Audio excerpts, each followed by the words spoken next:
Gentlemen, if you could find your seats, we're going to try and get started right on time. It is 6 o'clock.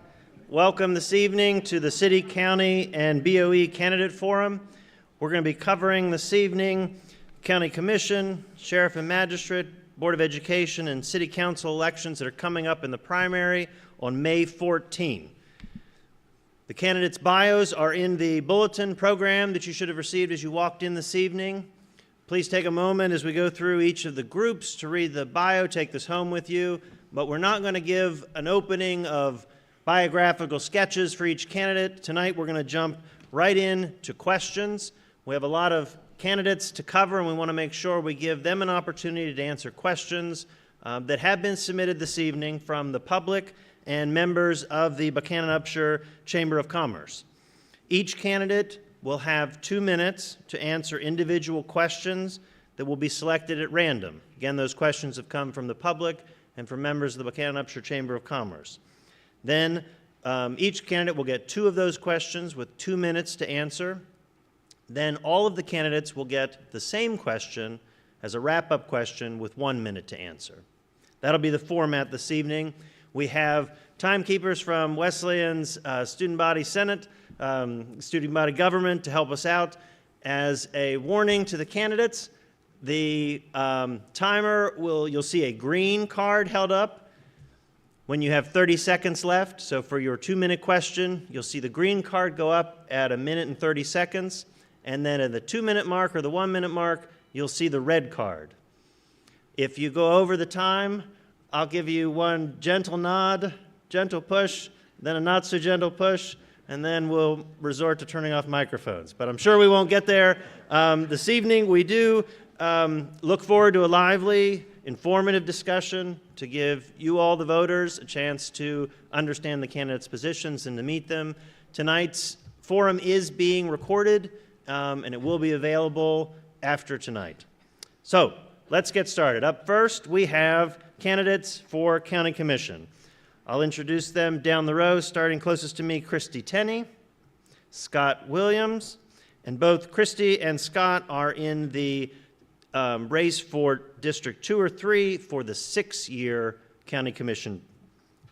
Then we have Doug Bush, Patrick Lane, and Jesse Davidson, and they are running for the unexpired 2-year County Commission seat. So we'll start this evening. Christy Tenney gets to go first with the first random question. Again, a reminder of the format, 2 minutes to answer. How will you work to promote transparency and accountability within the County Commission and ensure that the public is informed and engaged in the decision-making process? Thank you, Mr. O'Brien. And so in the County Commission seat, while I've been there for 5.5 years, all of our meetings are open to the public. You're always welcome to come. We always encourage, thank you, Mr. O'Brien. We always encourage the public to come to our meetings. All of those are recorded and you can attend at any time. Any meeting that we have. As far as our boards, we all serve on different boards throughout the county. Between 5 to 8 boards that we serve on. Those are also open to the public at any time. And so just to continue to be able to allow the public to know what's going on during our commission meetings, we have our website that we have really worked on in the past 5.5 years to be able to do some upgrades there, so you can see some updates there all the time, and our minutes are there as well, posted online. And any of our budget hearings, during budget hearings, those are also open to the public for everyone to see where their tax dollars are spent. You know, that's important for you, to be able to know where your tax dollars are spent, and those are also open to the public. Anytime you have any questions, the county clerk's office is open to be able to come in there and just ask and see, and they can give you that information to be able to share with you if there's any questions. So that's all I have this evening. Thank you. Thank you. Scott. How will you work to promote economic development and job growth within the county while also supporting existing businesses and industries? Well, it's important to have as many employers in the county as we can to attract citizens. And when I served on the Upshur County Development Authority, we would do our best to contact companies that might be interested or speak with local employers to see where their investment needs are. We've got two industries within the county, oil and gas and timber, sawmills, dry kilns, and finished wood products, and those are probably the two most underutilized resources that we have in the county. And I've worked in both of those industries for 15 and 20 years, and so I would contact local businesses as well as others around the state to see if they want to expand. Unfortunately, Allegheny Wood Products was a huge employer in the state and a huge timber and sawmill company, and they have closed their doors. And so companies such as Jim C. Hamer over in Huntington area, we could contact them to see if they are interested in locating in the area to open dry kilns or any other kind of finished wood product facility. We could also go out of state, and furniture manufacturers in North Carolina, one of the reasons that we did not have furniture manufacturing in the state for a long time was because we did not have a right to work law. And now in the state we have a right to work law, and that allows us to have employers come in without fear of having a hostile unionization of the plant, which is one of the things that used to scare employers away. So promoting those two particular industries would be the way I would try to encourage economic development within the county. Doug, what is your vision for the future of Upshur County, and how would you work towards achieving this vision during your term on County Commission? Well, I think we did a few things because the future is important here in Upshur County. One of the things that I think most of us have heard is about the hub, that we're trying to create a complex out there that can probably improve our, well, first of all, it'll improve our health, because I think it's, we're pushing to, for all levels to be able to improve their situation out at the hub. But I think another thing that we've done here in looking forward to the future is what you're seeing happen down behind the courthouse. When we purchased I think it was 7 lots, wasn't it? 7 lots down there on Chancery Street. That is all about the future. That is all about the expansion of the possible expansion of our government down the road. We're already utilizing some of those, an area down there that used to be the Record Delta building that we're looking maybe to move in, maybe a drug court into that area as well. But we're always thinking about the future. I know that we have education challenges in our county. We don't have a direct thumb on that, but we're always trying to promote that because, of course, education is our future. So I think that we're always, economic development is one of our things that we're looking at. I know that we just lost a few jobs with the metal sheet rolling place, and we're trying to find a person to come back into, or a company to come back in to take over that facility. So yes, the future is important, and we've constantly thinking about it to try to do things to improve our path. Patrick, Yes. how do you plan to address the needs of the county's aging population and ensure that seniors have access to the services and support they require? Well, our senior center is a very important part of the county. And, you know, throughout all the businesses and everything in Upshur County, to make sure that they're all, you know, very well kept up on the handicap accessible parts of the businesses to make it easy for the people to get in and out of them, and to really make sure that to keep up with the senior center and help with the development of them, maybe some new activities, new things in there, maybe some different menus for the folks to, something more of a variety and stuff like that. And, you know, to mainly promote like, you know, maybe some more care homes into the economic growth of the county. You know, maybe reach out to try to get, you know, maybe a new one, or, you know, check in with the ones that are there to make sure everything's updated and, you know, proper for them. And that's about it. Jesse, what do you feel the legislature could change in state code to help counties like Upshur succeed? Hit me with a hardball one. I believe there's a lot of laws that could be changed to make Upshur County better, focus harder on the drugs, because that is a bad situation in Upshur County. We all know this.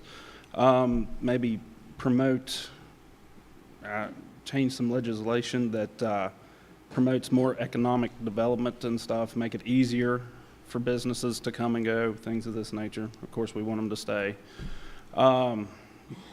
But overall, gotta think on this one. I believe that things need to change to try to get people back into the workforce. They need to change legislation to get people to want to work again. This population that we're currently setting in Upshur County is getting on the older generation side, and you know, the younger generation is moving away for more money, more opportunities and things of that nature. Legislation needs to change and figure out a way to work with that to keep the youth in counties throughout the state, because West Virginia itself is falling behind altogether. But I think we need to work hand in hand with the higher ups, the ones down in Charleston, and maybe spitball ideas and things of that nature that would help the county grow.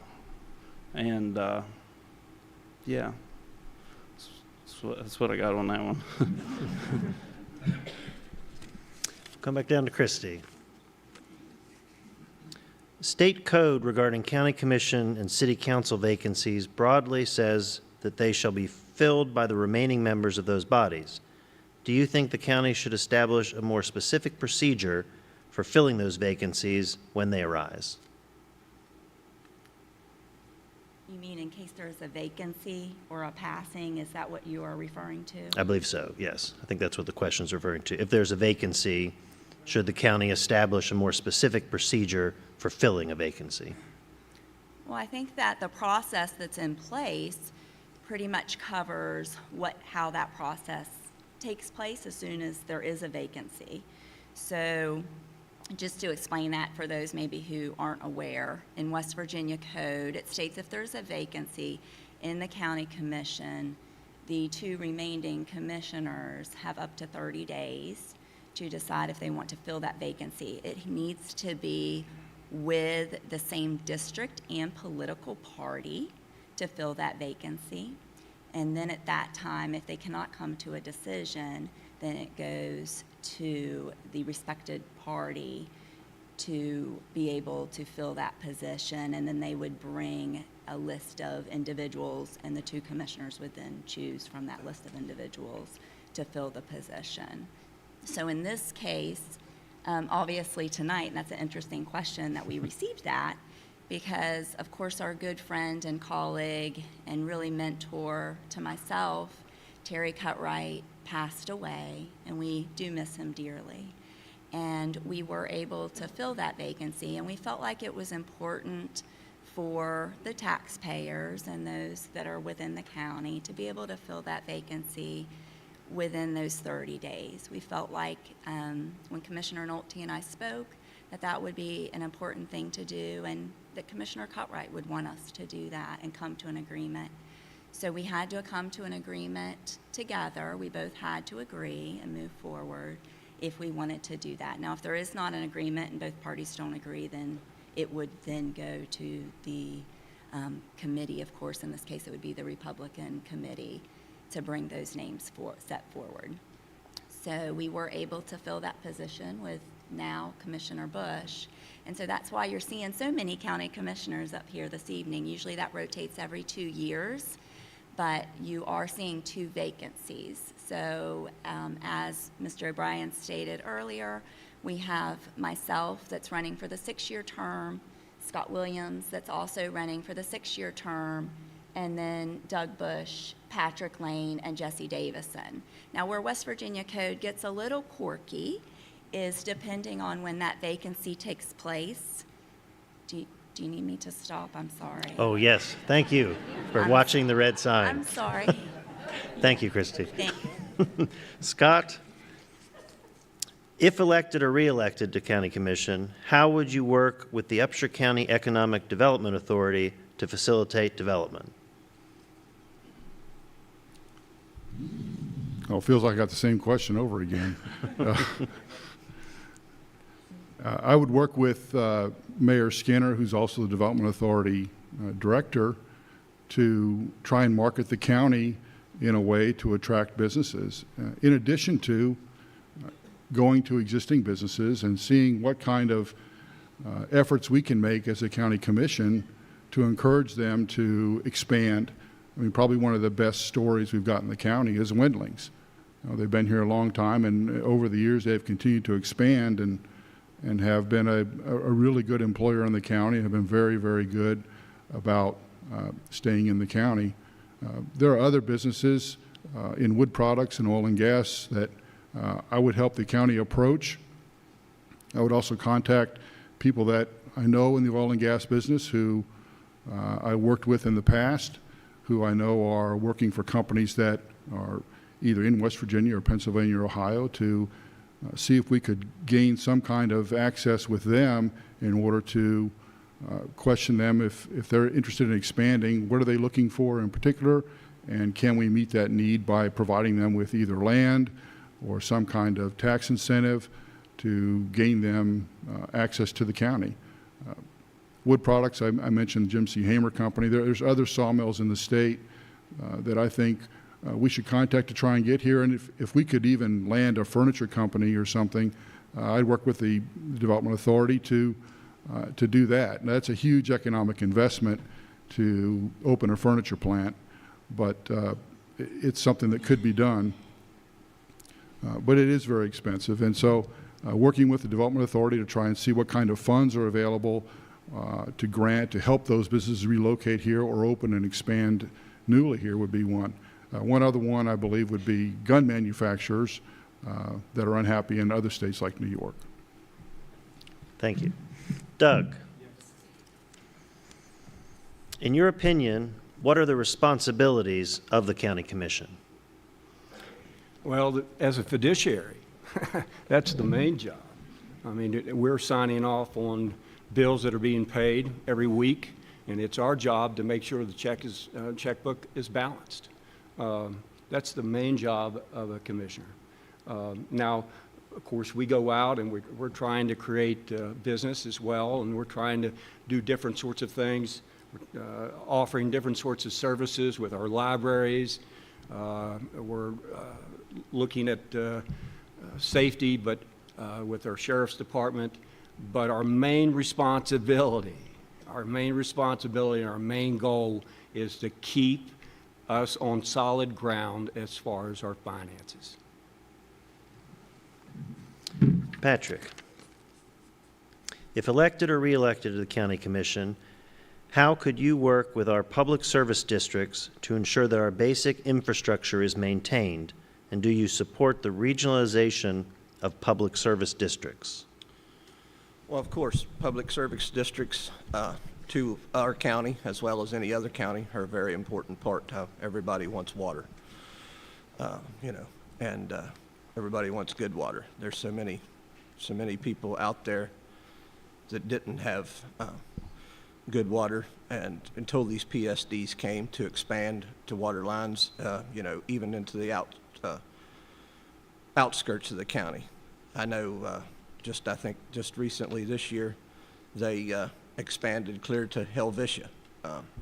And I know that I've been confronted with some of the public service districts on the updating that needs done with them. I'm sure it's a very expense. The county commission would have to reach out to each and every one of them to see how they could help them, whether it be financially to upgrade to the citizens, because, again, you're going through the public service districts, but you're transferring this gain over to the citizens of Upshur County, and as a commission, I think we need to take concern and listen, to what our citizens of Upshur County have to say and, do what we can to please them. Jesse, explain your first 3 initiatives in office should you be elected or reelected to the county commission. Well, the first 3 things that I would look at would be essentially the population issue, the youth. They're not feeling represented as much because, as you can tell, I'm the youngest one up here, currently at 34. The second thing I would look at is, I'm from southern Upshur, which is not really traveled all that much. Beautiful landscapes. I highly recommend you take a trip towards French Creek, Rock Cave, all that stuff. Beautiful out that way. But as well as they don't feel represented. So I'd be a voice for them and try to look about trying to help them get more population that way. The other thing that I would look at big time is new businesses to come to Buchanan and Upshur County as well, to keep that economic flow going, to try to attempt to keep the younger generation and all that to stay here. As long as the money is flowing, people will stay. That's just basic rule of thumb. So yeah, that'd be my 3 big things.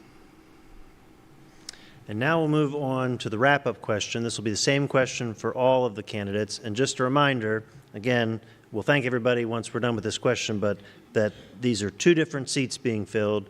There's the 6-year commission seat, and that is being, the candidates there are Christy Tenney and Scott Williams, and the other seat is the unexpired 2-year term, and those running for that term are Doug Bush, Patrick Lane, and Jesse Davidson. Christy, we'll start with you again. What do you believe are the most critical issues facing Upshur County, and how do you plan to address these issues if elected? Mr. O'Brien, we really suffer in Upshur County with our drugs. And you'll hear the county commission say that quite a bit. I'm sure our first responders will tell you the same thing. It's heartbreaking to see what we're going through here and all over West Virginia. So for those that are not aware, West Virginia went in a lawsuit against the opioid companies, and they were able to win that lawsuit.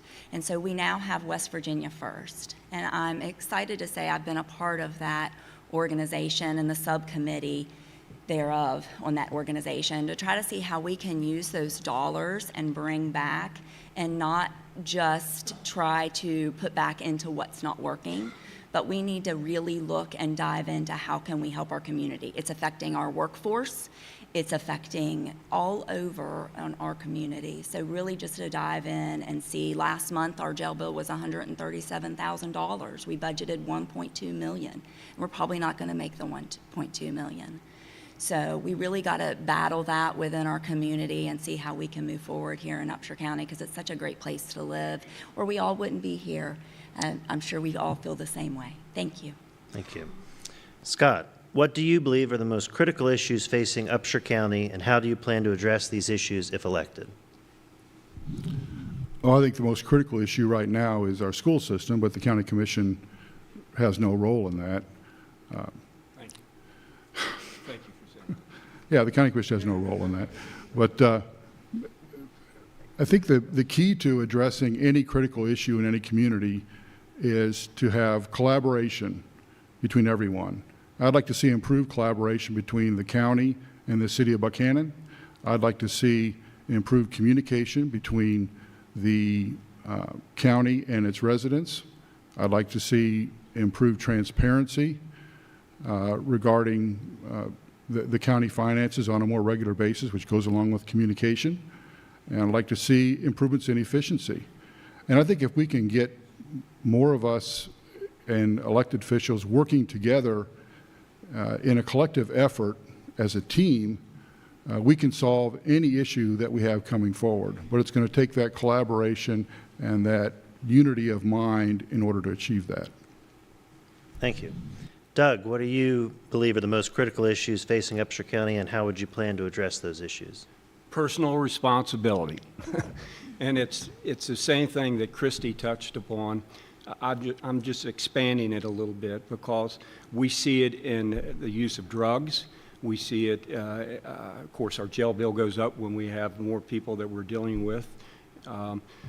We also see it in safe sites and structures. Go out to the community and you'll see homes with litter and most of it's drug related. I hate to say it, but that's it.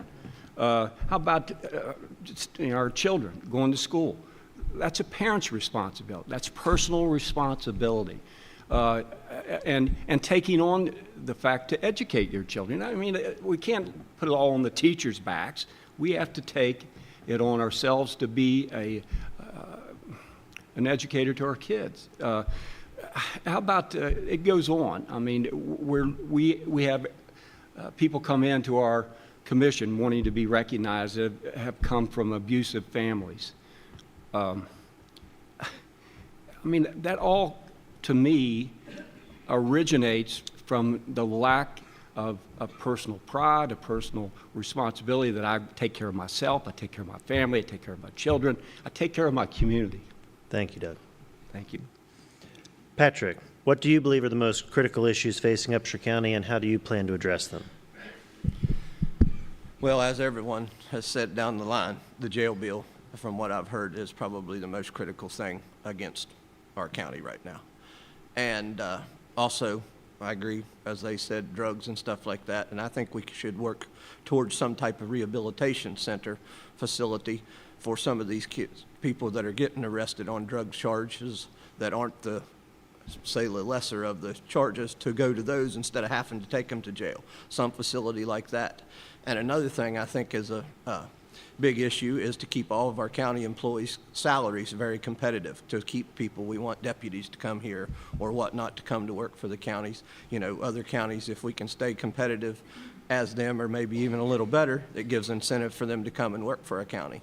And then one last thing that I would address that we personally know, my family and I, that's an issue in this town, is housing for the elderly, where they could come financially, where they're not told when they apply for housing in some of these places, they're told that they make too much money, they won't accept them, but then they'll take someone that doesn't have a job, maybe supplied by welfare, and then they can get in, and these people can't, you know, they're turned away because they can't find a place to live. And I think that's one thing I would really work on.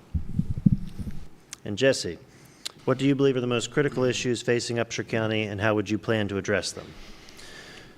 Well, I guess I get to be a broken record here. I have to say the drugs is a major issue. We've all seen that. It's bad. The population in Upshur County is aging, unfortunately. I hate to say that. And slowly it's going to age itself out. We need to do something about that. I'm sorry. I'm the young guy, okay? Really what we need to do to solve any issues once ever is, like what Scott said, we need to work together, all of us, Upshur County individuals, as well as Buchanan individuals and stuff. We just need to work together to come up with solutions to these issues. They are out there, and of course it takes more than one person to sit here and concoct all this stuff. So we need to work together to solve these issues. Whether that, the jail bill being a situation as well, if we can start educating people, educating people and stuff, try to keep them out of jails and things of that nature, and I'll stop. Thank you. We thank the public for submitting questions. We've had extra questions this evening that we weren't able to get to. We appreciate the candidates for coming this evening and sharing their thoughts and opinions to educate the voters. Thank you.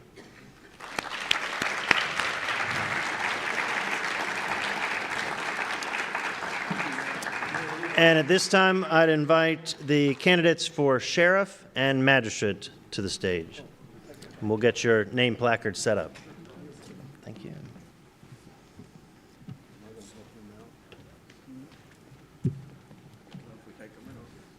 Yeah, you can take them. Yeah, sure. I mean, I didn't know where. You can throw them there in the pot. Yeah, that'll be fine. Thanks, Jesse. Good luck.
Thank you. Of course. Thank you.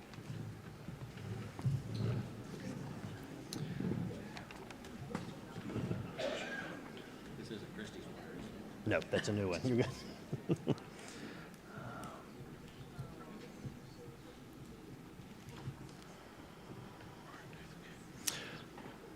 All right, next up, we're going to ask questions of our candidates for sheriff and magistrate. And just to introduce everybody, again, biographies are in the bulletin for this evening, but we have running for sheriff, Mike Kaufman, Timmy Kelly, who's not present this evening, and Chester Zickafoos. Then we have running for magistrate in Division 1, we have Mark Davis and Kay Hurst. And then running for magistrate in Division 2, unopposed, is Alan Suter. So we'll start off this evening asking a question of Mike from our sheriff pile. How do you plan to address the mental health and well-being of your deputies who often face high levels of stress in the line of duty? Well, as a first responder, we do face high levels of stress, just like firemen, EMS, and there's things in place for that. If a deputy has any concern, or if we are in a bad situation, if we're in a shooting, multiple people shot, that kind of thing, we sit down and check with the deputies. You know, ask them if they're having any issues. Actually, we had shots fired call yesterday that 3 that our deputies were involved with, and I called today because the one was off. He's actually traveling. He's going for the next 3 days. I called him today, asking if he was okay, checked with the other 2. I'm talking mentally. Checked with the other 2 to ask them if they needed anything. Of course, you all know that, a lot of you know that I was shot in an incident over in assisting Lewis County. And there's mechanisms in place. There's places to send a deputy. There's people to talk to, and we encourage that. I think now that all the deputies know that you know, there's not a stigmatism on it. And if it was a really bad situation, if it's an officer-involved shooting, then you know, I would probably require the deputy to go talk to someone to make sure that they were okay, to get them to sign off before they come back to work, that they're okay no matter what they say. But we have those mechanisms in place, and we'll just follow the guidelines of that. And that's one of those things that, in my opinion, we have to play case-by-case situation and take care of the needs that arise.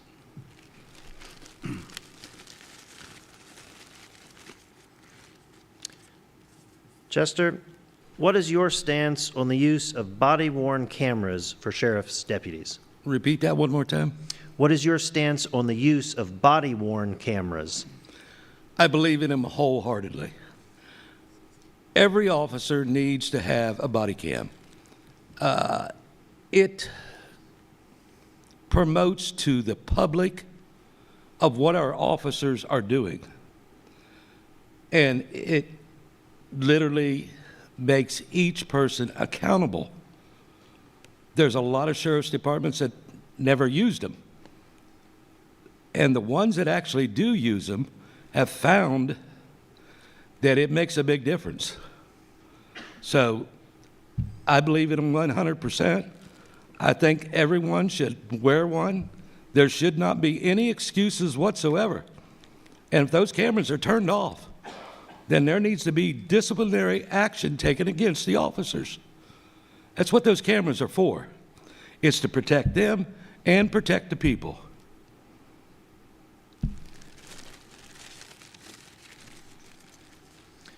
Mark, what steps will you take to reduce recidivism rates and help offenders successfully reintegrate into the community after serving their sentences? Positivity is a big thing.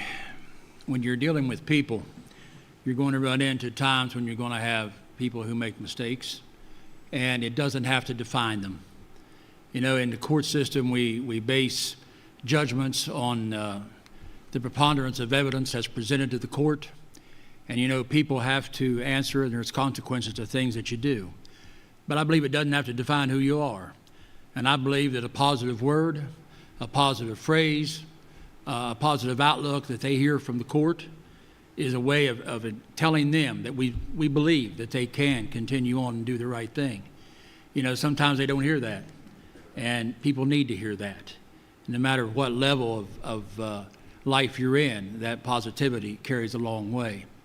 You know, I serve on the drug court team, treatment team here in Upshur County, and, you know, I always try to encourage people to stay on the path that they're on. They're on a new path. They're trying their best to recover, and many of them do so well.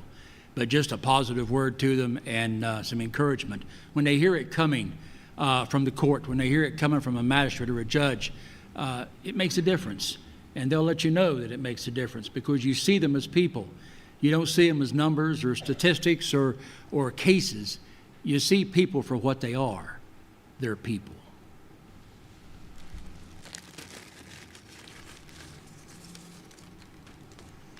Okay.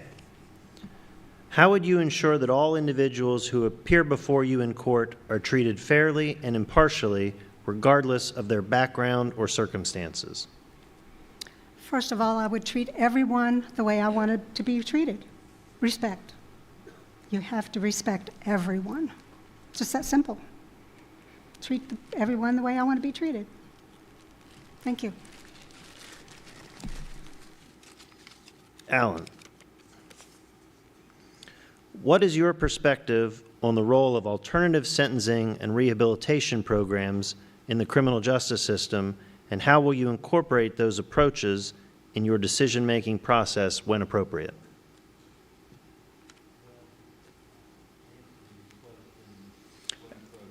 Alan, you may need to pull that microphone just a little closer to you. The Thanks. answer to your question, I am appropriate. There's several cases where alternative sentencing works. There's a few cases where it does not. Unfortunately, yes, you've heard this evening that the county commission is battling a jail bill. I don't know how to change that. Sometimes there's people, and I'm not judging, but I have to pass judgment. And it's safer for the person to be in jail, and it's safe for our community members. I would always support alternative sentencing, and I have. Or the center. Back to fines, if I impose a fine with court costs, I've had some people to ask me, can I do community service in regards to fines? Yes, you can, but they can't do community service in regards to court costs. We can't change court costs. I'm out of time, thanks. Come back down to our sheriff's candidates. Mike, how will you prioritize resources and allocate funding within the Sheriff's Department to ensure that critical areas such as patrol, investigations, and community outreach are adequately supported? Well, I think that's a good question. I think if you look at the sheriff's office, since I've been down at the sheriff's office in 2021, our equipment, our fleet, and we look at the county. I thank the county commission for what they've done, but those are better now than they ever have been. Getting the officers better educated in their training classes. We're sending them to crime scene training. I'm working with the state police on in big cases. They have a team that comes in and they it doesn't cost us any money, and they do the crime scene for us. They do the sketch, they do everything, collection of evidence, turn it over to us. We're all, every time there's an opportunity that comes out for new things, because crime fighting, it changes. I mean, I see some people there looking, we have cell phones now. We didn't have cell phones back 20 years ago that were capable of doing what we're doing today. We had the old bag phones. This is essentially a computer in your hand. We solve a lot of crimes on the phone. So we have to continue our training, resources. I mean, it takes money to be able to unlock them and investigate them.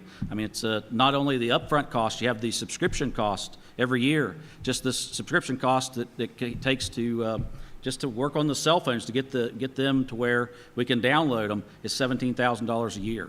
So we've joined forces. We've joined forces on drug task force, the SRT team, the entry teams. We understand Upshur County is a small county, we're rural county. We can't do it by ourselves. So we've reached out and we're trying to do multi-county task force as much as we can. We've included, that work with the city, work with the state police, work with the Department of Natural Resources. If we don't have it, someone close to us has it.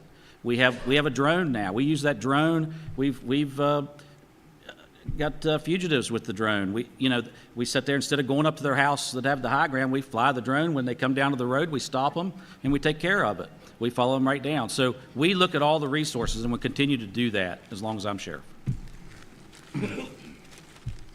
Chester, how will you work to build trust and foster positive relationships between the Sheriff's Department and the communities within Upshur County? That is actually easy. Trust is what the community wants.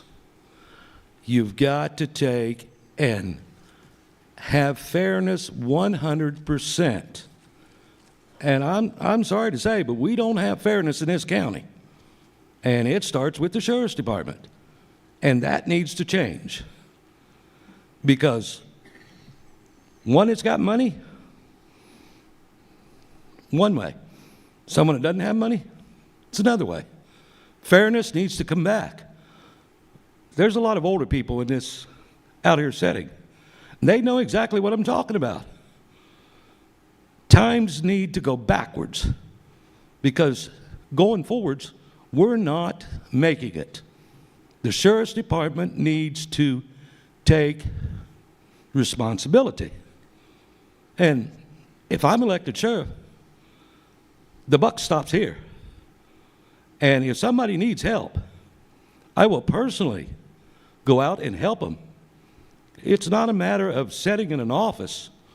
There's a lot of paperwork. But if the people need help and they can't come to me, guess what? I'll come to you. So that's the simplest way to answer that. We'll move back to our magistrate candidates. Mark, if elected or re-elected, how would you work with local law enforcement and the prosecuting attorney's office? Working with law enforcement in the position of a magistrate is to review the complaints that are brought before me, to make sure that those complaints meet the elements of the crime that a person is being charged with. Also, to not be one-sided. I mean, you have to look at cases and complaints and people that's before you in a very impartial way. Okay, you can't just make a judgment because it's somebody. You have to look at the evidence, and I've said this in the last question. You have to weigh it out. My job is to weigh the preponderance of evidence in a case based on the evidence that is presented before the court. Not because I know somebody or not because they have formerly worked, in a field of law enforcement. But the fact is, I have to look at the facts that's brought before me. And with the prosecutor's office, we have a good working relationship in the courthouse. The magistrate's office does, a very positive working relationship. But again, it's not just because you know somebody. Again, it comes back down to that one thing. You have to look at the evidence that's presented, whether it's an officer that's presenting it to you in the form of a complaint or in a hearing, or if it's the prosecutor and what they're presenting before the court. I have to weigh their evidence and what they've got and what they say just as fairly and just as impartially as I do anybody else's. And that's what I do in my court, as I give those judgments based on the evidence that is brought before me.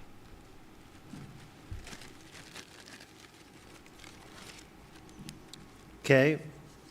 What actions would you take to enhance public trust and confidence in the magistrate court, and what measures will you implement to maintain transparency and accountability in your role?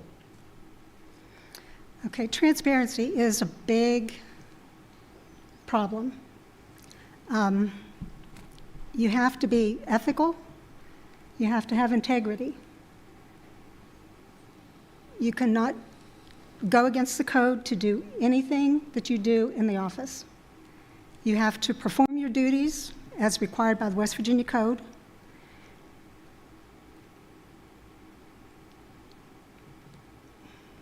And do it faithfully. That's all I'll say. Alan, how will you handle cases involving juvenile offenders, and what approach will you take to balance accountability with the need for rehabilitation and support services? Well, whenever it comes to juveniles and magistrate court, the only thing that we can handle is the preliminary hearing to get the juvenile to circuit court. I would always support our youth. There are hope for tomorrow. Sometimes even not related to only youth, but we see people that are very troubled. And I'm a man of passion, but with passion, there's accountability. And, you'll have cases that will literally come before you that will tug at your heart. But at the end of the day, you have to do what is right. You have to pass judgment. But you still have to somehow get a sense of encouragement back to the offender, because sometimes they're the only voice that they're going to hear. You are the only voice that they're going to hear, as whether or not it stops here or they continue down the path that will end up putting them away for a year, maybe 15 years. And now on to our 1-minute lightning round. Back to our sheriff candidates. This is going to be the same question for both of you. So we'll start with Mike. Please provide an overview of your law enforcement career, or what experience you would bring to the office of sheriff. Well, that's law enforcement, and is really all I know. I started in 1995 at the jail where I worked working part-time. I went to college. I got a college degree from Fairmont State in criminal justice. I've got all but 4 hours of master's level classes done.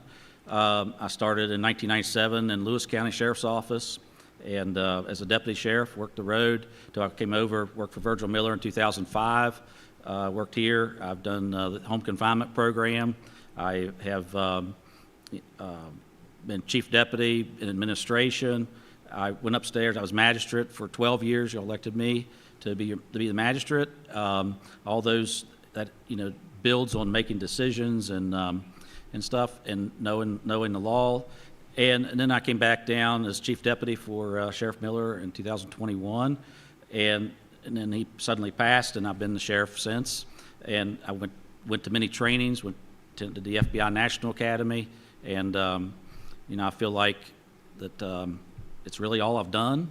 And as it comes to the job, I do the best job I can do, Thank you, Mike. Provide with the training that I've had over the years, and I feel like that I'm the best candidate for the sheriff. And Chester, please provide an overview of your law enforcement career or what experience you would bring to the office of sheriff. What I bring is military, Navy SEAL, law enforcement. I've got them both. I've also got a master's degree. So I'm more than capable of being the sheriff. I have the experience. My military experience itself says I can be the sheriff. My law enforcement too. But that's what I bring to the table. Nothing but experience. You have to be above everything if you're going to be the sheriff. And you've got to take and follow all the guidelines. Mike doesn't follow all the guidelines. Mike broke the law. But Thank you. I'm out of time. Next, we'll move to the magistrate candidates. Again, this is the same question for all three candidates in our 1-minute lightning round. Mark, what training or experience do you have that prepares you to serve in this capacity? I've served Upshur County for the last 3 decades. The late Sheriff Fred Godet hired me in 1986 as a corrections officer here in Upshur County. In 1989, Virgil Miller moved me to the Law Enforcement Division, where I have served the remainder of my career. I started out as a corrections officer, knowing and learning the corrections system. In the law enforcement, I went from being a corrections officer, and I retired in 2020 as captain of the Upshur County Sheriff's Office. I know the people, I know the county, and I know the challenges that we face. I've been faithful to this county. I've served this county with due diligence. I've put my life on the line many times in this county for the safety of the citizens of Upshur County. As magistrate, I take that training that I've had in law enforcement and what I have in the training that I've had during my law enforcement career in leadership and in management, and I put it to use. I put it to use for the safety of the community, the safety for your neighborhoods, the safety of your children, your safety. It means something to me. I've raised my family here, and Thank you, Mark. this place is special, and that's why I know I'm qualified to be magistrate in Upshur County. Okay. What training or experience do you have that prepares you to serve in this capacity? I have 39 and a half years working in the legal and judicial system. 17 of my legal years, I've worked for Roy Law. Very wonderful years of my life. A year and a half, I was a magistrate assistant for Helen Eckerd, who taught me, most importantly, how magistrate court works. And she was the one who was there when magistrate court system started. She worked her whole career there. So I was trained very, very well with her. And that was a year and a half. And then I had 4 years as magistrate.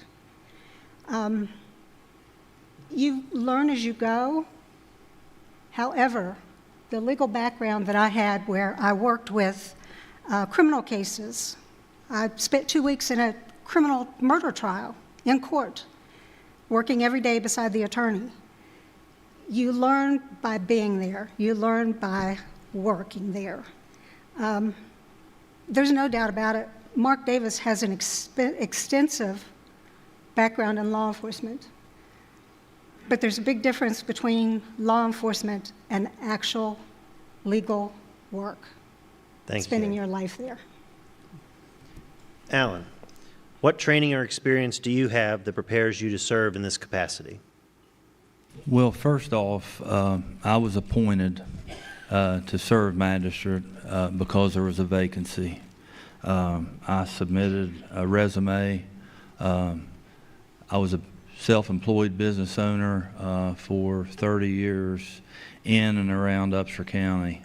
The reason I emphasize being the business owner is I've been a plumber, I've been a welder, I've been a mechanic, I've been an electrician.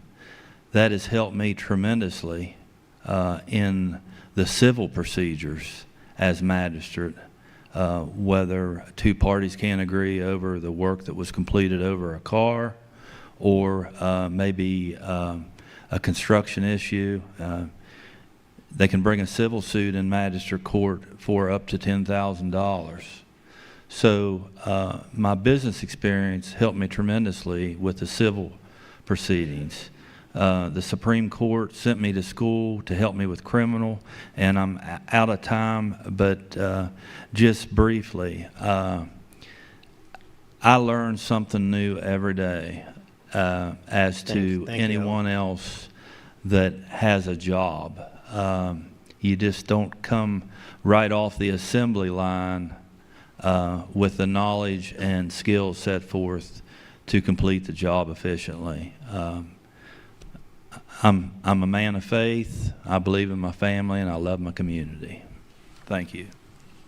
And just as a reminder for everyone here tonight and watching later, maybe, the candidates this evening with us for sheriff are Mike Kaufman and Chester Zickafus, and the candidates for magistrate are Mark Davis, Kay Hurst, and Alan Suter. Thank you, candidates.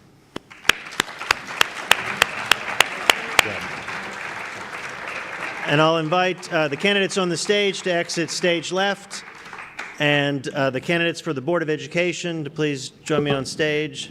Coming up the stairs is stage right.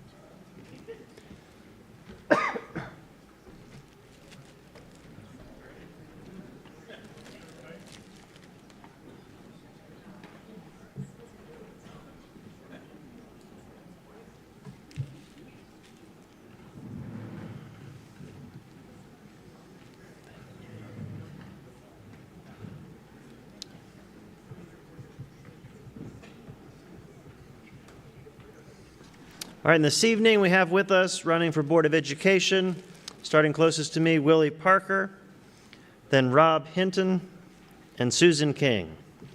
We'll start this evening. Willie, you get to start us off with our first question. Again, each candidate will get two individual questions, 2 minutes each, and then the same question, all candidates will have 1 minute to answer. So Willie, what steps will you take to support and retain high-quality teachers and staff within the school district? Teachers are the backbone of our system. We need to maintain the staff, recruit quality staff.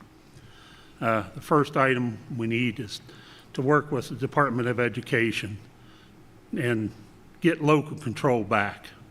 We need to meet with local school improvement teams and councils, meet with parent-teacher organizations. You need to meet with your teachers to understand their needs. What do they need in the classroom? What do they expect? You don't just meet with the administrators as a board member. You need to understand what the teachers' needs are and moving forward. And we need to recruit, STEM quality teachers, wherever we need to go. A lot of my family is in the education business field. My twin sister's a teaching principal at Hacker Valley Elementary. My mother-in-law was a secretary, teacher, and principal at the same school in Allen Bridge in Lewis County. My older brother was a teacher in Wood County. My sister-in-laws are teachers. I have a niece that's a teacher. So I have the experience of being 14 years on the Lewis County Board of Education when we lived in Lewis County. We've been in Upshur County now for approaching 20 years, so I understand the job of a board member. But we need to get local control back as the first step in getting local control back to the Board of Education and getting quality teachers in the classroom and the support they need, whatever that may be. They need to understand the board members are there for their support, and we can accomplish the task of getting quality teachers in our classrooms. Rob, outside of state testing, what accountability measures would you support implementing to keep teachers and substitutes accountable for teaching the required curriculum? That's a good question. That's a tough question. Appreciate it. First, I just want to recognize just first all the candidates and the courage it takes to actually run and get up on the table and be able to do this. You don't realize that. I've heard other candidates say it before, but you don't realize that till you sign the papers in the courthouse and you actually put your name on the ballot. It takes a lot of courage and recognition to all the candidates, and even the ones up here. I'm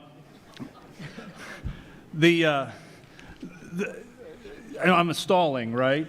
That's a tough question because, you know, one of the things that we've got to figure out is what kind of resources are we lacking in the school system?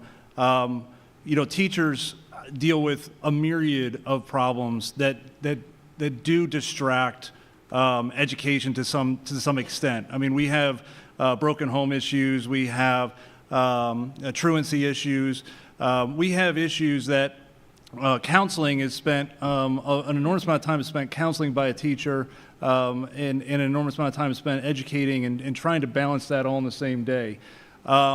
Frankly, if we want better test scores, we've got to increase and maintain the resources. We've got to vote for the levy. We've got to keep the resources that we have in place. And I know that we've had a lot of frustration in our community. That's why I'm running. I mean, I've got 4 kids in the system, in the school system right now, and they have an amazing experience in the school system. My wife and I are very engaged. We chose to live here, and we have got to stand behind the future of this school system. If we want to improve test scores, we want to improve resources, we have to pass the levy. The folks that were responsible for the issues, that we will hold them accountable. But those people are gone, and we have to have faith. The first step to healing and moving forward as a community is to pass the levy, look at the future, give this new board, whomever it is, a chance to right the ship and move forward. Thanks, Rob. Susan, what resources are our teachers lacking to better educate our children, and how would you help provide those? I think one of the main resources that teachers are lacking are just basic training. One area is classroom management. Teachers come out of their education and they don't understand how to handle a classroom. Time management is very important. They need training on especially special education. Our teachers are coming to our county lacking the ability to even write an IEP. They don't understand what a 504 is. These are all training, this is all training that teachers have to have. Because if they can't correctly write an IEP or a 504 or implement them in a classroom, then who suffers? It's the student. And it's not just the students with learning disabilities, it's all students. I mean, we have teachers who are teaching high-level classes who still need training. We have teachers who need collaboration with each other in their subject matters.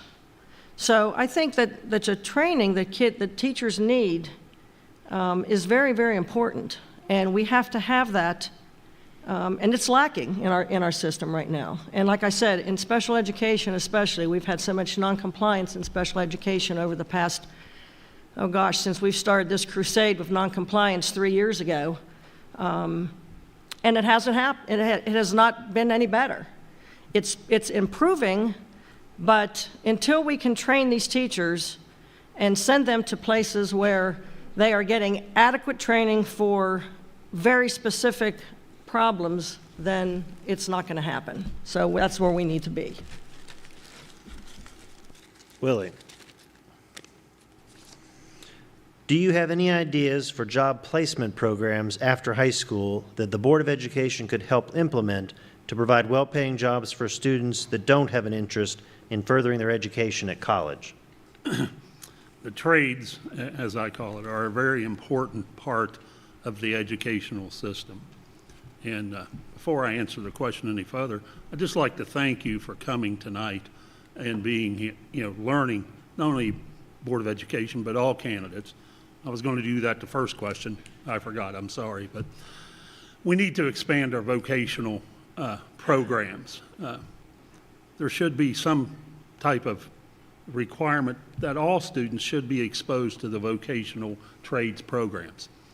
When I went to high school, I chose not to, and I'm paying for it now. Anybody that knows me knows that I cannot drive a nail, as in spite of my father-in-law trying to teach me. But my son has learned, he's exposed himself to those.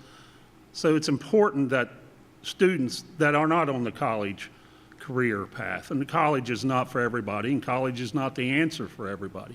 But even if you go to college, you still need to have a basic understanding of the trades.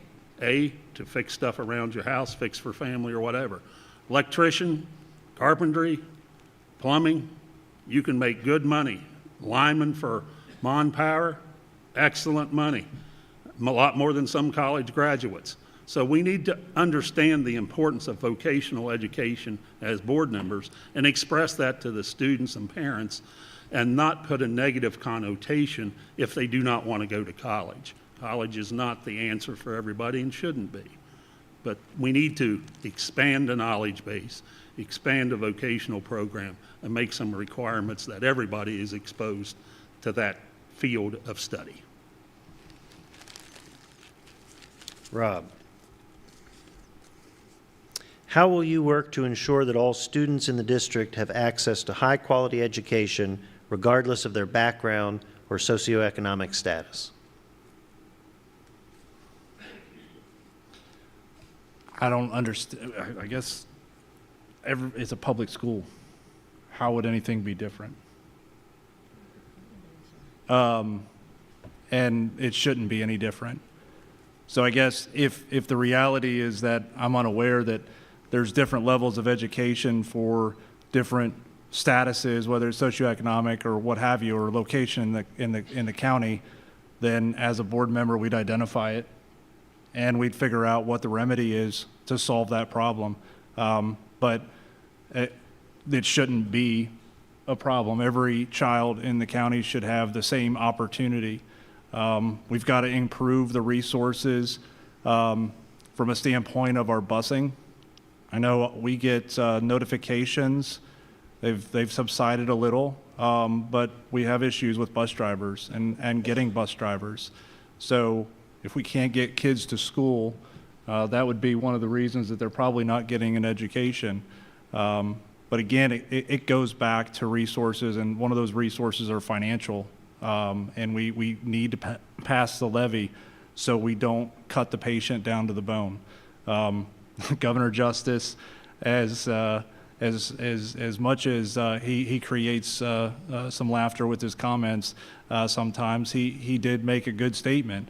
You can't save yourself into prosperity. And so we're not going to prosper by cutting our resources. If we're strapped for resources now, imagine what we would be if we don't get together, rally behind this levy and pass this levy and have faith in whomever you decide to choose to be on the school board during this election. That's my answer on that. Susan, in your opinion, how can the Board of Education regain the trust of the local community? I think the most important thing that the Board of Education can do to gain the trust of the community is to not be a lame duck person on that board. You know, if community members come to you, you cannot turn a blind ear, or a deaf ear. It's a blind eye. Sorry about that. You cannot turn a deaf ear. And I think that what I know even Mrs. Shapiro and I have experienced over the past 3 years is that is exactly what had happened. And I don't want to turn a deaf ear. I want to be in a school. I want to hear from teachers. I want to know what's going on. I don't want to pretend everything is fine and just vote on everything that's presented to me. And we have to be a board that is going to take action. And I am not afraid to take action, as you all well know. So I really do think that to gain the trust, that we have to be very, very transparent. We have to communicate. We have to get into our schools. We have to talk to our teachers. And when that voice does come back to us, then we need to use it. You can't just sit on a board, okay? Sitting on a board does nothing. You actually have to do something on that board, and that's what I will do. I will not turn a deaf ear. I will listen, and I will take action. And I will also, and I think this is very important, I will also try to follow, well, not try to, I will follow code. And that has never happened, or has not happened in the past. Following state code is very important.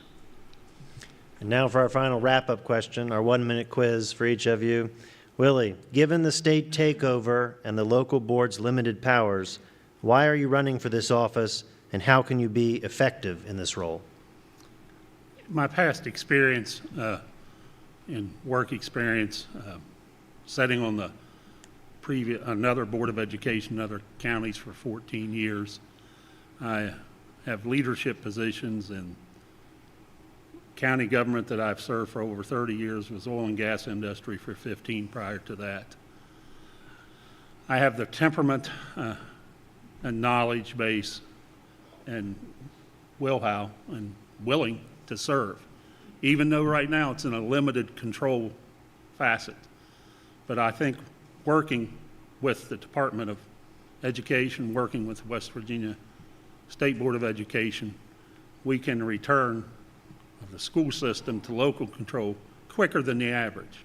The average is almost 7 years when the state takes over control of a local school district. Our system cannot wait 7 years. So that's why I put my name out there. I put forth my name. Some people think you're crazy for doing that, and I congratulate my other individuals up here for willing to put their names forward. You just need to vote for who you think would be the best for students.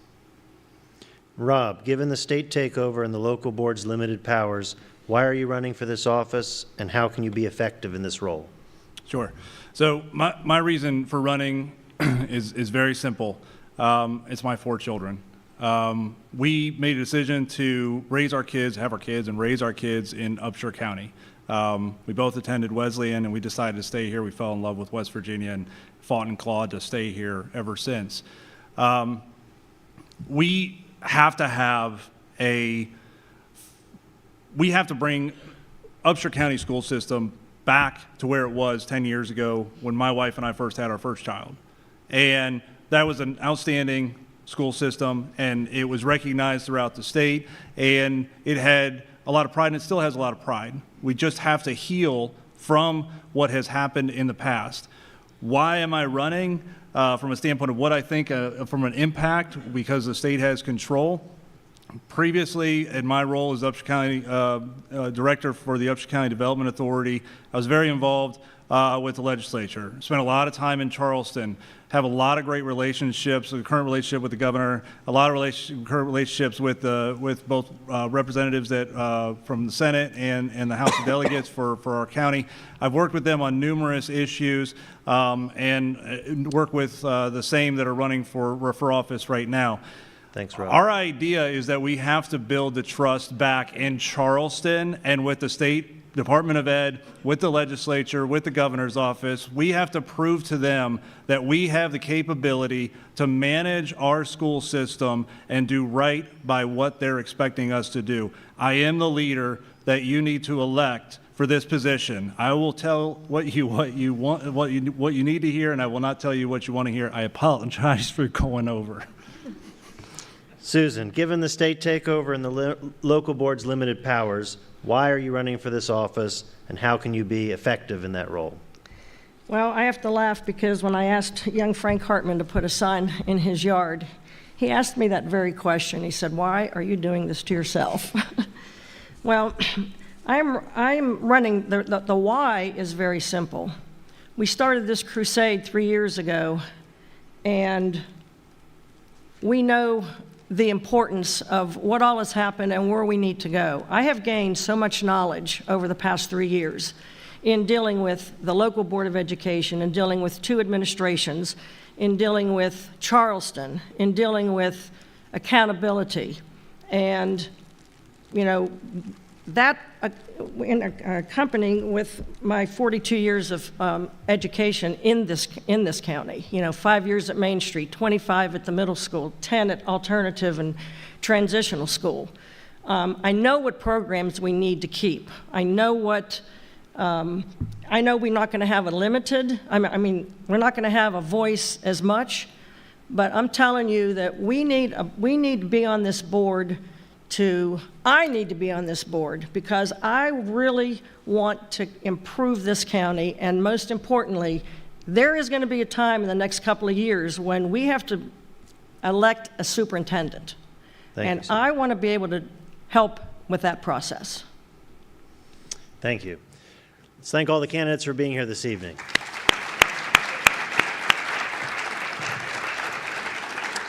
And I'll invite the Board of Education candidates to leave stage left, and the City Council candidates, please join me on the stage.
All right, everyone, I'm happy to report we're only 3 minutes behind the anticipated schedule.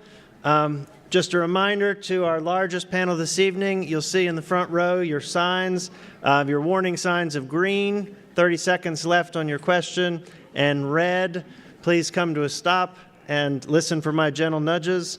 Again, as a reminder to everyone, the format, everyone will receive 2 questions, 2-minute answers each, and then we will have a wrap-up question that will be the same for all City Council candidates. So we'll start this evening with John Antolini. John, As a member of the City Council, would you support partnering with the County Commission to develop the rec complex on Corridor H? Absolutely. I actually wanted to. I actually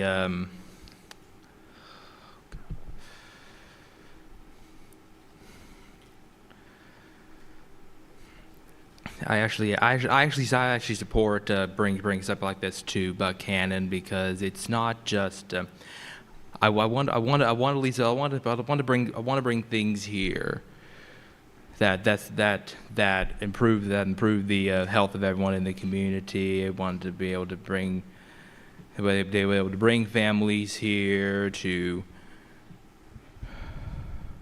Yeah, I do apologize. I'm extremely nervous. That's fine. Take your time. You've got the full 2 minutes if you'd like. All right. Like it would help especially with the economic development and developing all the bits of developing Corridor H that.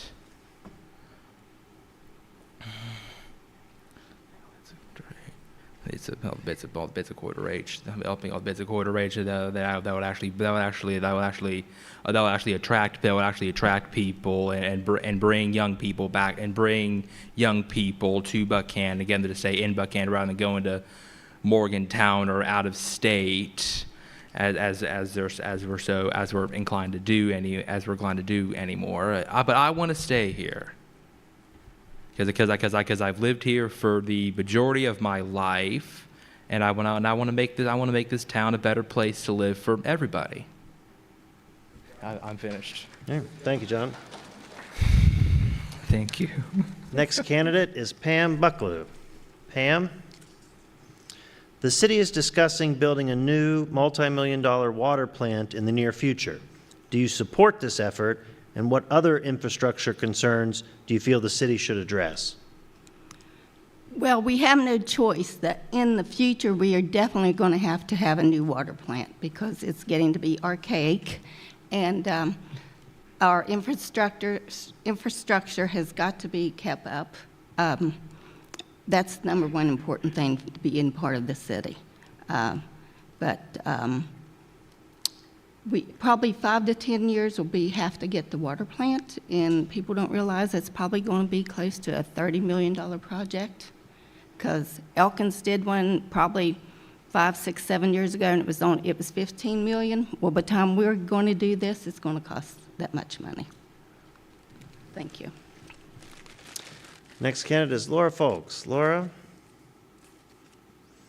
How could the city help ensure that all residents have access to safe and affordable housing options?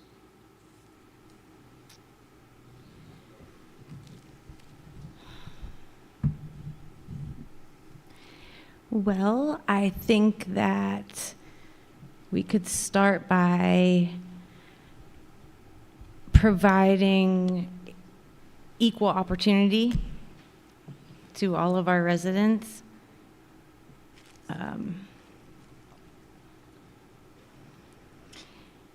Maybe not discriminate when we're providing housing. For example, 8 months ago, I hung a crescent and star flag in my window, and when I signed up to run for city council, I was possibly people that are sitting in this room right now, contacted my landlord and told him that my public display of support for Muslim people living and raising their families in America was offensive.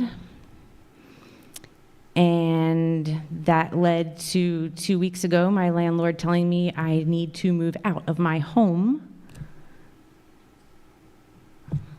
And I came home to find this on my door. So now I've been evicted, I guess. I don't know, I haven't talked to the sheriff's department yet, but that's happening. So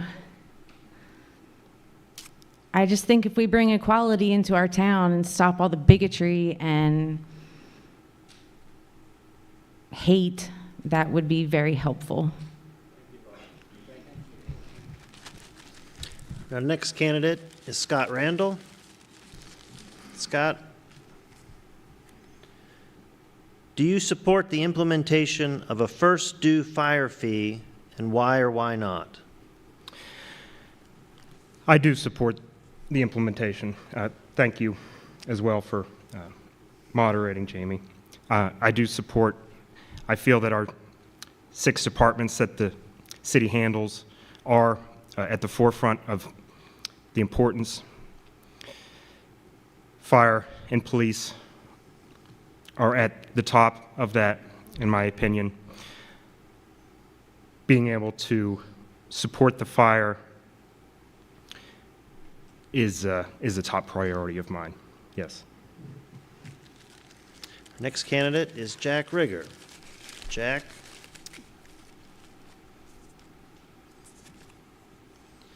How can the City Council and County Commission work together to address the homelessness or vagrant population? That's certainly a challenge, and I know that candidates running for other offices struggled with that answer, and it's a tremendous problem. One of the issues that, or one of the things that's occurring now is the Development Authority is undertaking a study on housing. And I really think in the long term and in the broad scope of things, that will assist in any of the decision-making processes that need to take place. As far as homelessness, I know that there's a committee. The city's represented on it by Chief Gregory and the mayor, and working with agencies to determine what we can do. Regrettably, with homelessness, there's no magic bullet. If there was, somebody would be getting extremely wealthy. And, but it is a problem. And regrettably, one of the things that I've learned that's surprising is that many of the homeless people don't want assistance. They want to be on their own outside. And I think for most of us in here, we have a difficult time wrapping our brain around that type of comprehension, that type of cognition. But for them, that's how they want to live. And, you know, we need to provide as much support as we can within reason and try to find opportunities. I do know that there's plans for a drug rehab facility here in Buchanan down the road. I think everyone knows that the Centennial Motel has been purchased. It's going to be refurbished for those purposes, but again, that's down the road. But yes, we definitely need to do something, but that's a tough question. And if I had an answer, I'd give it to you. Anybody have an answer? Good luck. Thank you. Candidate Jim Valenson. State code regarding county commission and city council vacancies broadly says they shall be filled by the remaining members of the bodies. Do you think the city or county should establish a more specific procedure for filling those vacancies when they arise? Well, I think we had that arise here with the city council last year, and they did look at each option that they had, and I think that the way they went thoroughly through it, and instead of trying to recreate the wheel, they went through the process and chose the candidate for the short duration, and then did reopen for the voting for the next time they were open. So I think the process that's in place right now, the city's done a very good job handling it. And candidate Robert Zuliani. Yes. How could council foster collaboration between the city, local schools, and educational institutions to improve educational outcomes and workforce development? I think as a resident now of almost 30 years of Upshur County, things are definitely not the same as they once were. I know when we first moved, it seemed like the city worked very closely with the college. with the county and the local school systems, and there seems to be a disconnect now. So I would say the city would have to, as well as the county commission, we need to wait to see how we can bring everyone back working together, getting the college more involved with city and with the school systems. I don't see as much involvement in the school systems now with Wesleyan as we once did 10 or 15 years ago. There's a lot that can be taught by the county commissioners, by the city council, bringing in people of business, of more experiences, to be able to educate and teach the children in our school system different situations and different levels and different levels of education. I think there's a great way that everyone can work together to be positive, to get back to the way it was, even 15, 20 years ago. I think now it seems fractured. It seems there's a bunch of different entities instead of a lot of the different groups working together, and the school systems working together, and the college seems like it's on its own. And I would work to see how everyone could work together and come together. John, we come back to you. How do you intend to support and promote the arts, culture, and tourism within the city and leverage those for economic growth and community development? Yeah, but Buchanan has a lot of potential. We are a small town, but we love to keep up with the Joneses. If you understand what I mean, Joneses. The arts and the arts and culture and theater is something I've been glad to support. Buchanan Community Theater being among them, and I'm a member of the Buchanan Community Band, I'm more than happy to support groups such as that. To bring more people out into the community to support each other. And give our young people reasons to stay here, reasons to get out to the community and support each other. And I'm done with my remarks right now. Okay. Thanks, John. Pam, what is your vision for enhancing parks, recreation facilities, and community spaces to improve the quality of life for our residents? Well, right now, the city has decided to put out $100,000. We're putting a $100,000 improvement on the city park. If you have not been up there, we're going to have new basketball court. We're going to have pickleball courts. We're going to make it more accessible to get to the building up at the top and improve the whole area. And next, we plan on working on we haven't decided, we're going to go to our walk trail, which it needs a lot of improvements, and then to North Buchanan Park. And I think beautification of the city is an attraction to people anyway coming here. And so this is places that people can take their children, adults can go enjoy all these areas. And I'm especially, partial to the walk trail because that's good for everybody down there. And just improving all the parks is good for our agenda. So, Laura, how can Stockert Youth Center and the rec complex complement one another rather than compete?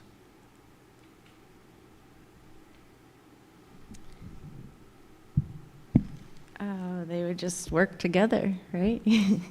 Build a relationship, and probably through children and providing,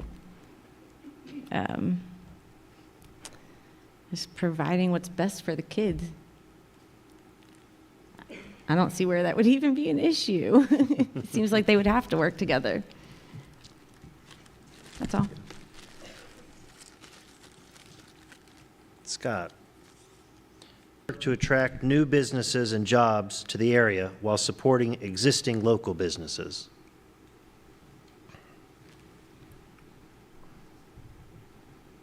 Could you repeat the question, please? Sure.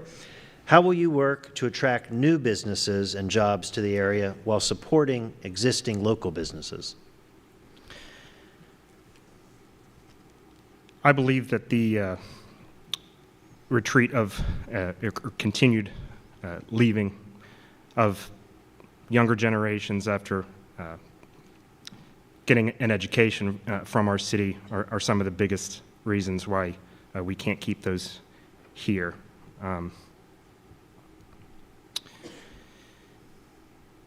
Apologize, I'm very nervous as well.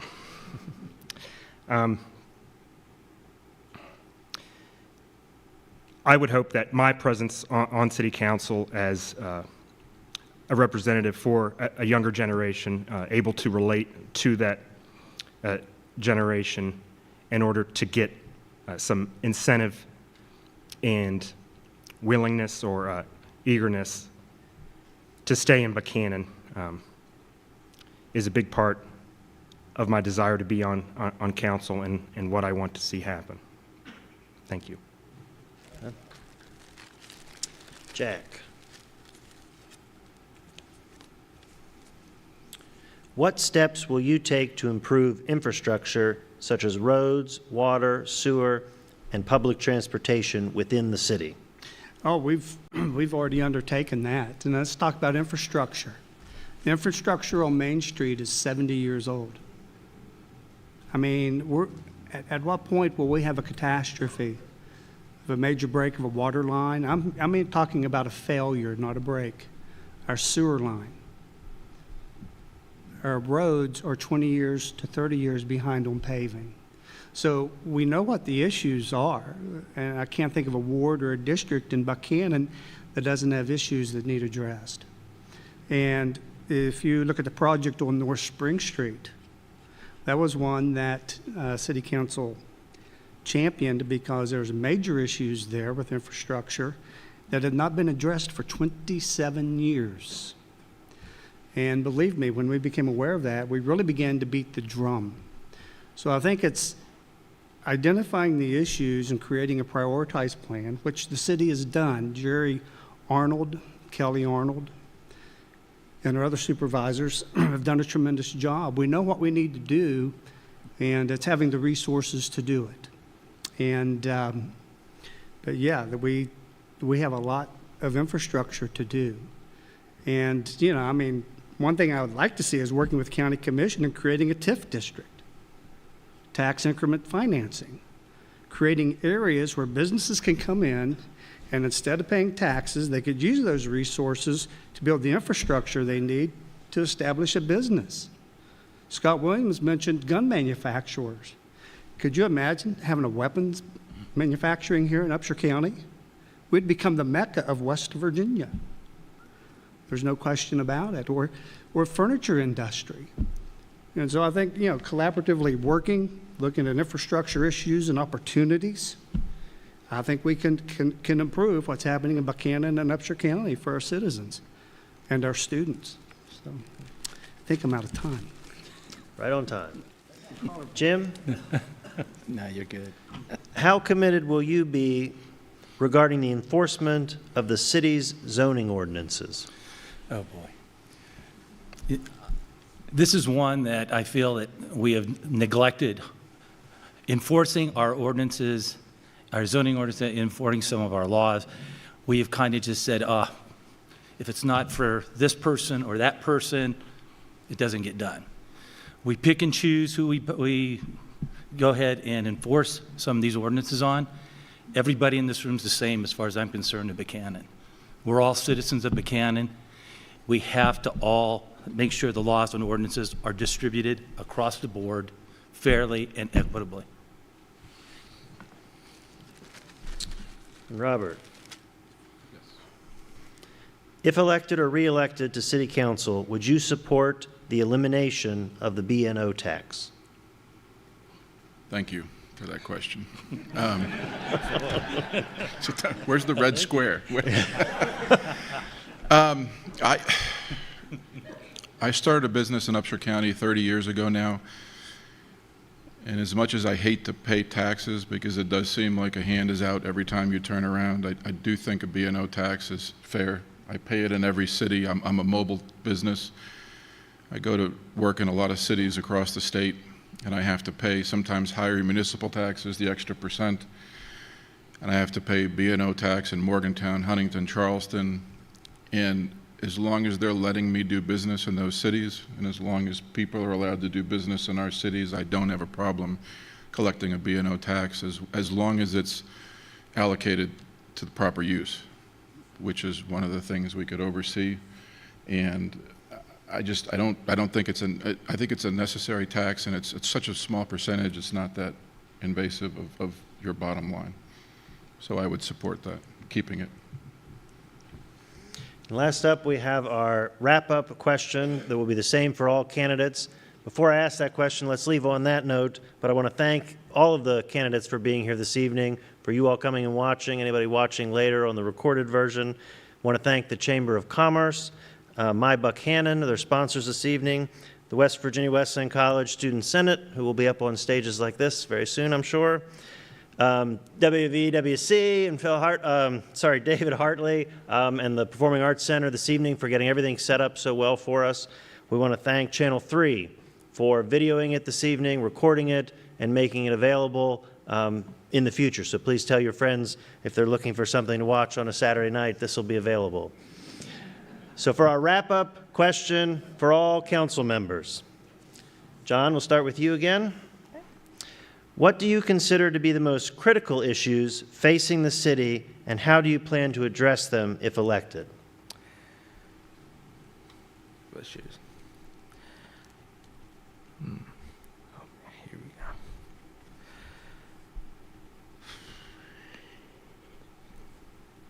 Critical. The more I see, the most critical thing for us is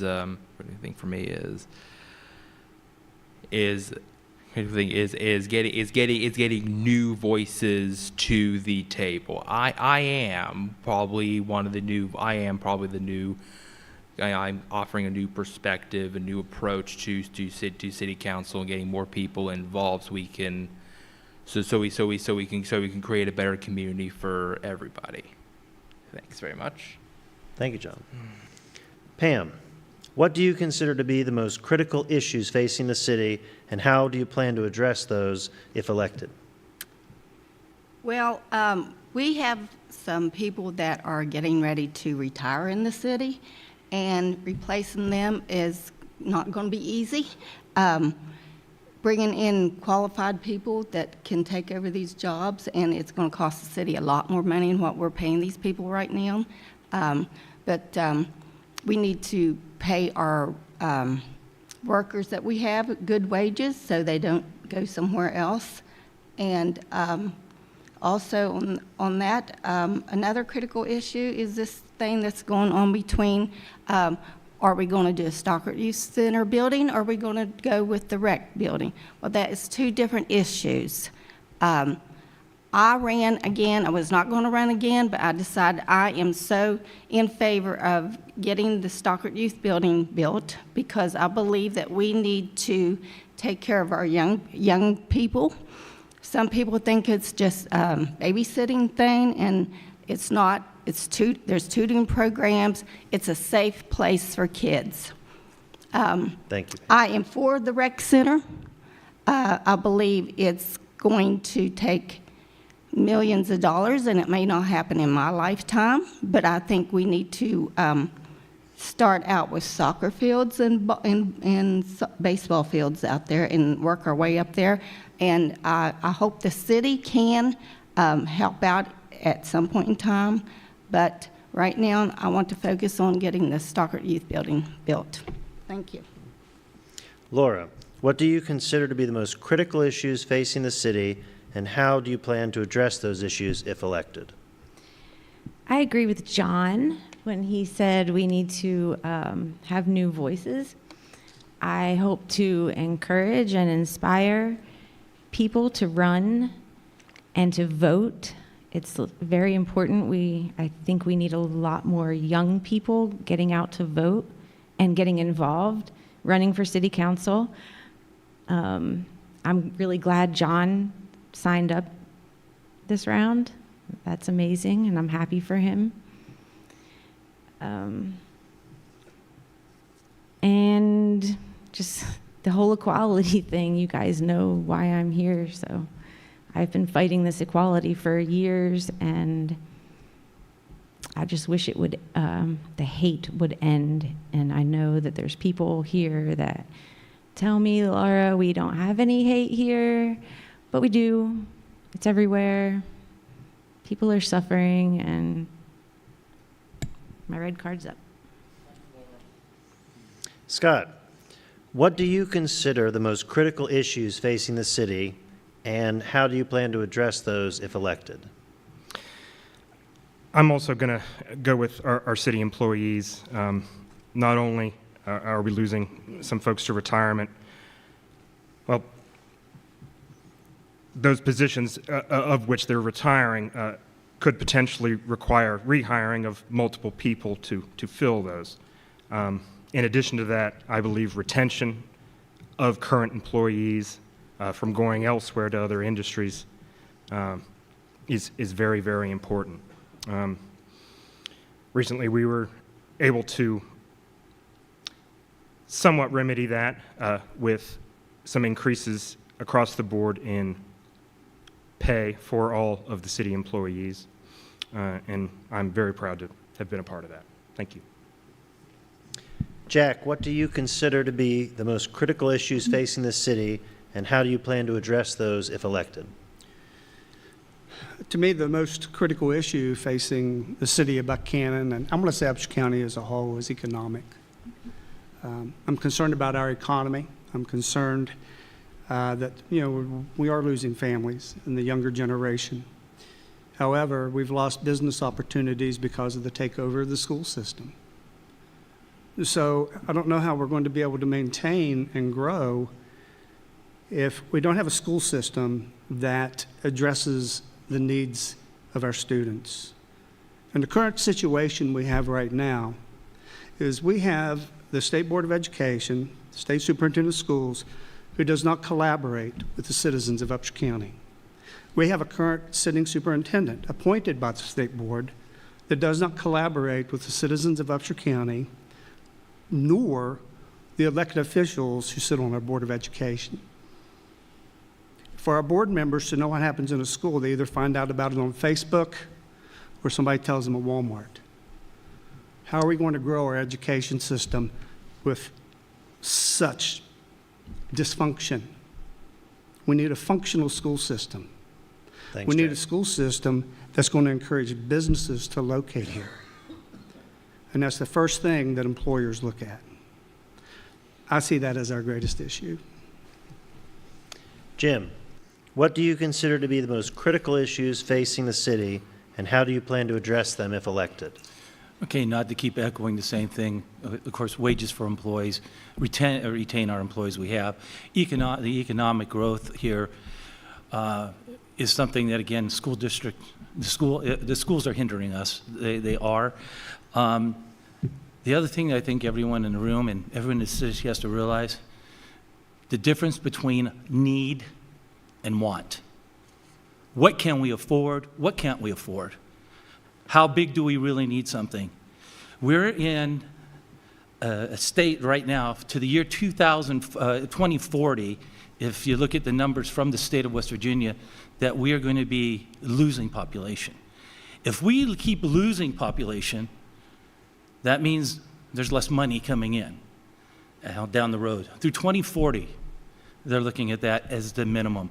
So as we look at this, we can say, hey, this is what we got to look for the future, but the future right is now to make the decisions so that we are not in financial ruins here in the near future. Thank you. Robert, what do you consider to be the most critical issues facing the city, and how do you plan to address those issues if elected? Everyone has commented on issues, not just the city council, but almost every panel that's been up. I agree with the school system issues, employee retention. economic development, losing population, but a lot of these are aided by infrastructure, and I think a lot of people have touched on infrastructure for the city, and I firmly believe if you've driven down Main Street or driven a road off of Main Street with our potholes and with some of the conditions of the things that we have, and infrastructure is the streets, the waters, the storm sewers, it's also the school systems, it's also communications and internet. We can't promise people that want to move in, we can't promise businesses that want to move in, or nonprofit organizations that we've all just said we need to get more population, more business, more economic development. We can't promise them that we're going to fix our infrastructure. It has to be in place and fixed and ready for them to come. And that would be what I would try to focus on. A reminder to everyone that all the candidates you saw this evening are on the ballots. The election is May 14. And this evening, as you leave, you do sit between most all the candidates in the door, so I'm sure all of them would be happy to answer any questions or speak with you on the way out. Thank you all for coming. We appreciate it, and good luck in the run to May 14.